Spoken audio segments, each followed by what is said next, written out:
wartawan atau media waktu itu kalau berada kondisi dalam persnya kontrol secara pemerintah. umum masih dalam Masalah pemerintah, itu ya. di mana Habibie pada saat itu menjadi darlingnya Soeharto saat itu. Dan Pemirsa, Departemen Penerangan Republik Indonesia melalui surat keputusan Menteri Penerangan Nomor Pers dan Grafika Dr. Andes Subrata mengenai alasan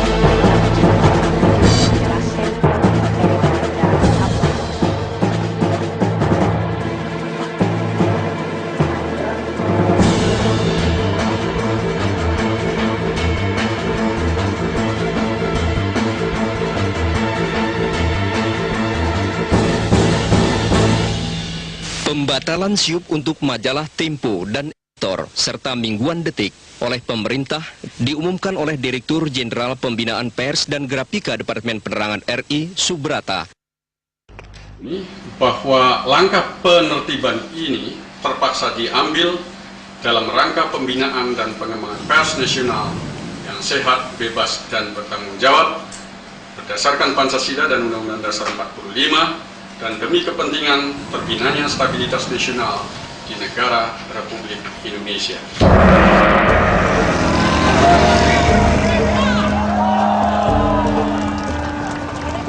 Tak hanya masyarakat pers yang kecewa atas pemberedelan itu, berbagai kalangan juga menunjukkan kemarahannya dengan demonstrasi di beberapa kota.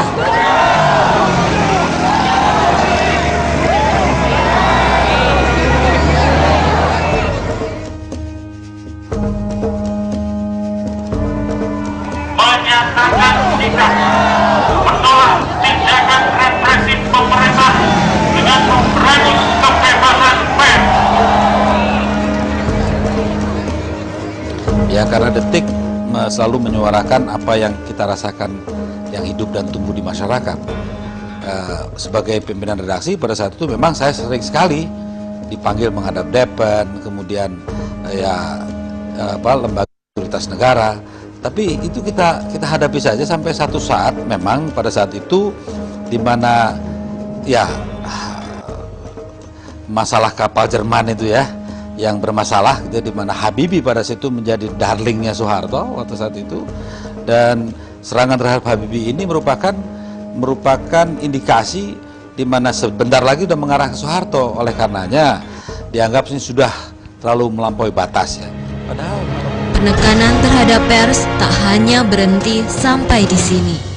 Pemerintah saat itu mengukuhkan Persatuan Wartawan Indonesia atau PWI sebagai wadah tunggal bagi profesi jurnalis.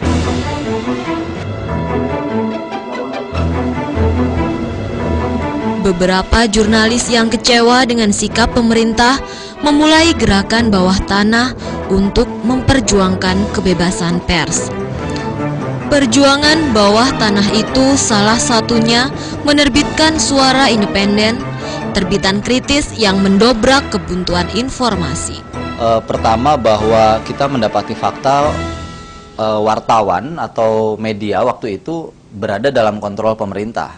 Dalam hal ini Departemen Penerangan. Jadi wartawan-wartawan yang merasa ingin menulis lebih bebas itu tidak punya media waktu itu.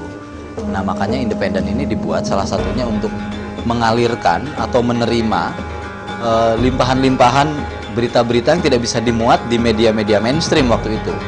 Karena kan pada awalnya penerbitan Independen itu tidak diketahui secara luas ya, karena kita mengedarkannya itu underground, artinya di bawah permukaan tanah lah. Itu beredar hanya dari tangan ke tangan aktivis atau beberapa anggota parlemen dan anggota LSM yang kita anggap kritis, kira-kira seperti itu. 7 Agustus 1994, sejumlah jurnalis sepakat bertemu di Sirna Galih. Dalam pertemuan ini, 58 jurnalis menandatangani deklarasi Sirna Galih yang berisi penolakan segala bentuk campur tangan, intimidasi, sensor dan pemberedelan pers yang mengingkari kebebasan berpendapat dan hak warga negara memperoleh informasi.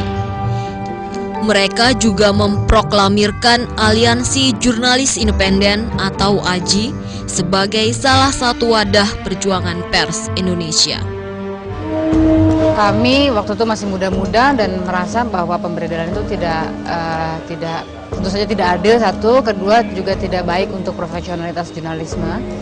Karena itu banyak wartawan muda, kami mulai rapat di beberapa tempat, mulai kumpul-kumpul dan akhirnya sepakat untuk ada pembicaraan, sepakat untuk membuat pertama-tama adalah deklarasinya dulu, deklarasi Sirna Gali.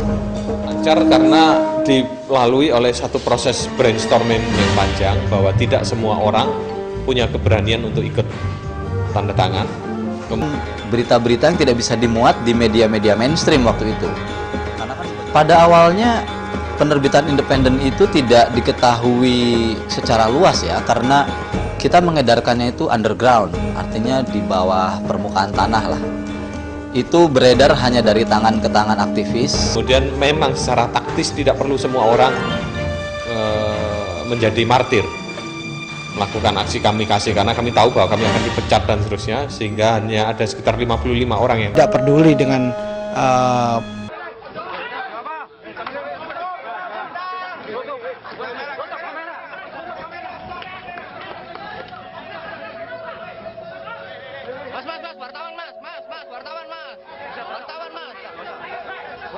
wartawan mas. Ya oke sip, sudah mati sudah.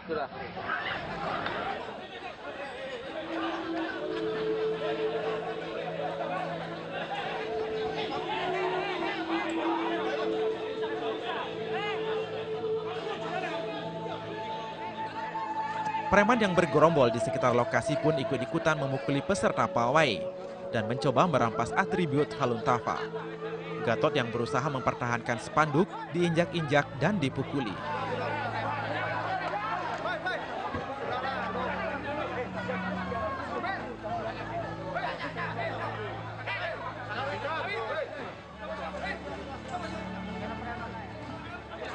Kejadian ini sangat disayangkan. Kenapa hal ini bisa terjadi? Indonesia yang negara demokrasi telah melarang kebebasan berbicara dan kebebasan pers.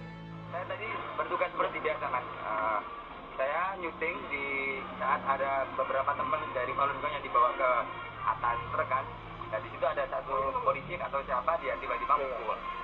Nah, teman-teman yang dibawa ini, teman-teman yang dibawa merasa nggak nyaman dengan apa yang saya lakukan, dengan apa yang ketika saya ngambil gambar itu. Berarti ada yang ngomong, wartawan tutup kamera, terus tiba-tiba tangan saya ditampel kamera saya. Saya kan berontak, Mas. Sempat dikeroyok? Ya, dikeroyok, sempat dipukul ini semuanya, tendang, dipukul dan sebagainya. Kamera saya sendiri gimana? Kamera saya aman, cuman ya karena saya merasa dia lagi ya, kerja saya jadi terganggu, saya berontak dong. Seperti itu. Semua masyarakat Indonesia harus peduli akan hal ini. Penganiayaan dan penyiksaan dalam bentuk apapun telah melanggar norma-norma dan harkat martabat sebagai manusia. Sifat keiblisan seyogianya tidak ada pada diri setiap insan yang bertakwa terhadap kepercayaannya masing-masing. Sadarlah semua, baik buruk perbuatan yang kita lakukan pasti akan mendapatkan imbalan yang setimpal. Hukum manusia bisa dikhianati, tapi hukum alam semesta tidak bisa ditawar lagi.